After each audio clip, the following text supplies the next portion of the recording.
चलो अब इस सवाल को देखते हैं। ये भी बहुत सरल सवाल है। देखते हैं, कह रहा है कि बिंदु के भूमि के एक बिंदु P से 10 मीटर ऊंचे भवन के शिखर का उन्नयन कोण 30 है। यानी कि यहाँ पर मान लो कोई बिंदु P है और मान लो यहाँ पर कोई भवन है, और भवन से ये भवन है जो 10 मीटर ऊंचा है। भवन जो है 10 मीटर ऊंचा भवन है और ये कोण है 30 अंश का बना रहा है। ये देखो, भवन के शिखर का उन्नयन कोण 30 है। भवन के शिखर पर एक ध्वज को लहराया जाता है। अब इसके शिखर पर यहाँ पर, यानी ये भवन हो गया हमारा। देखिए ये तो बिंदु P है, इसको नहीं चेंज कर सकते, यहाँ पर से बात हो रही है, बाकी और कुछ नहीं। ठीक है, तो भवन हमारा ये P हो गया है, तो भवन हमारा AB हो गया। अब कह रहा है कि इसके ऊपर एक झंडा लगा दिया, ये झंडा लगा दिया, झंडा लगा दिया। भवन के शिखर पर एक ध्वज को लहराया जाता है और P से ध्वज के शिखर का उन्नयन कोण 45 है। तो यहाँ पर से ये कोण हो जाता है 45 पूरा, ये हो जाता है 45। तो ये झंडा P, ये Q मान लो, चलो Q। अब कह रहा है ध्वज दंड की लंबाई यानी QA की लंबाई चाहिए और P बिंदु से भवन की दूरी यानी ये चाहिए। अब ये हो गया हमारे पास। अब ये सवाल में चित्र जब बन गया है तो सवाल बहुत सरल हो गया है। अब देखिएगा कि माना AB एक भवन है,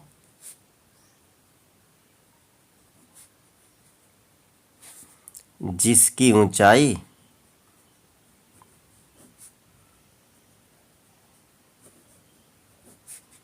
बराबर 10 मीटर हो गया, और हमने इसके ऊपर एक झंडा लगा दिया है। तो QA एक ध्वज है और जिसकी लंबाई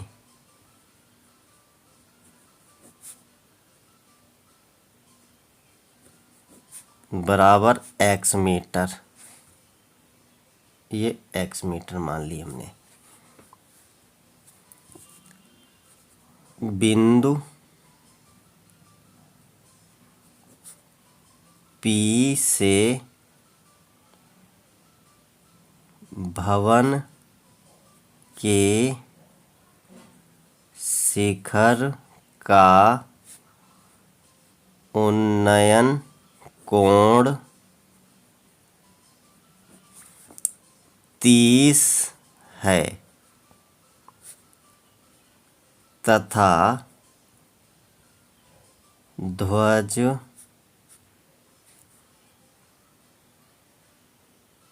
के शिखर का 45 है। शिखर का 45 और इसका 30 है, ये भी लिख दिया हमने। अब क्या हो गया, यहाँ लिख देते के शिखर का उन्नयन कोण और डाल देते हैं, कोई दिक्कत नहीं था। अब सवाल लगाना चालू करते हैं। तो सबसे पहले हम ये निकाल लेते हैं, क्योंकि ये सिंगल कोण आ रहा है ये। तो त्रिभुज, समकोण त्रिभुज ABP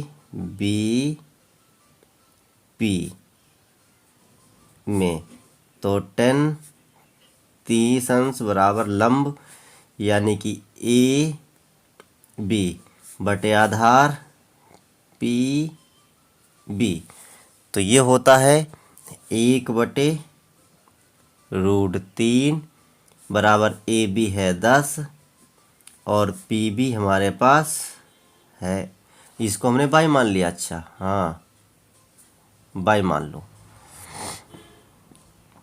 x है, यानी कि बिंदु P से भवन की दूरी यहाँ पे डाल दो। बिंदु P पी से भवन की दूरी बराबर 22 मीटर। तो 22 मान लिया, तो 22 बराबर 10 √3 का मान रख दो 1.732, यानी कि 22 बराबर आ गया तो 17.32। 10 से गुणा करने पर ये पॉइंट यहाँ से कूद कर यहाँ भाग जाएगा, तो हो जाएगा 1732 मीटर। नीचे लिख देंगे या यहाँ पे लिख देते हो, अतः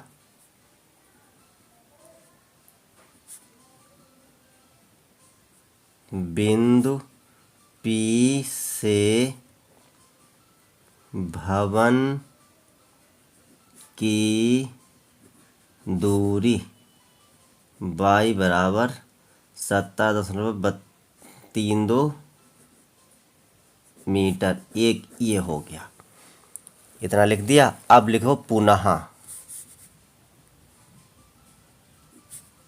समकोण त्रिभुज। अब पूरा चित्र लेंगे QBP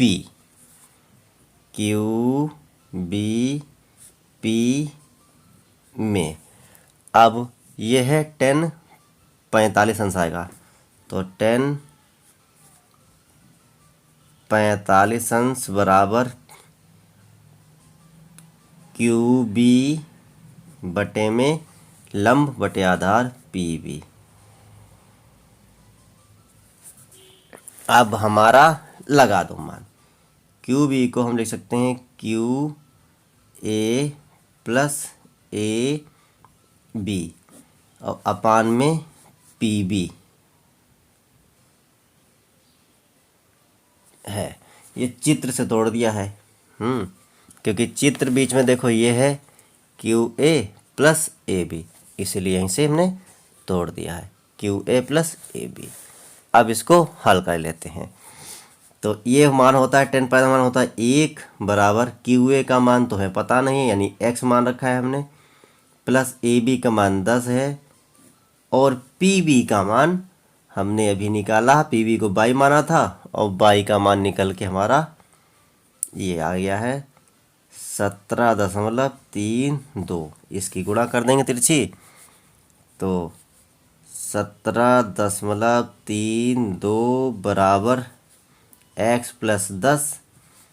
अब रख लो, x को यह रख लो, 10 को इधर भेज दो, तो यानी कि 17.32 माइनस का 10 इधर आएगा, बराबर में x है ही, तो x बराबर क्या बचेगा हमारे पास।